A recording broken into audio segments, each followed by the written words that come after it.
Југохром од Јегуновци денеска го рестартираше своето производство со вклучување на 2 печки. Според генералниот директор на фабриката Васко Скендеровски, согласно нивната одлука донесена конкретно декември, Југохром привремено стопираше својата работа за време на 2 месеци, јануари и февруари, со цел да го даде својот придонес во намалувањето на загадувањето на воздух.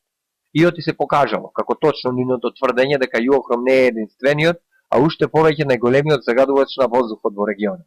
Започнавме да работиме со 2 печки, односно со мокност од 25 мегавати и при тоа нели повторно ги враќаме луѓето на работа, значи по делот на социјалната структура на Југохром.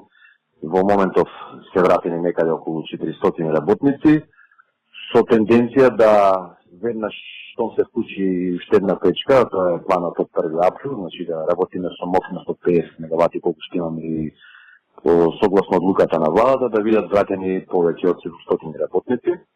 Тој рече дека паралелно со рестартирањето ќе се продолжи и со поставувањето на системот за отпрашување. Во данашна фаза сме со дозволата за градба, каде треба да биде готова во наредните 10 дена. Веќе избравме фирма изведувач на градешните работи, почетните работи, значи оние основните фундаменталните работи веќе се во изработка, во изготвување, така да се надевам согласно и новиот термин план кој што денеска го доставивме на Министерството за животна средина, Југохром е спремен во целост да ги исполни сите обврски за исполнување на системот на отпрашување во рокот законскиот рок даден од владата на Република Македонија, тоа е 31 октомври 2016 година.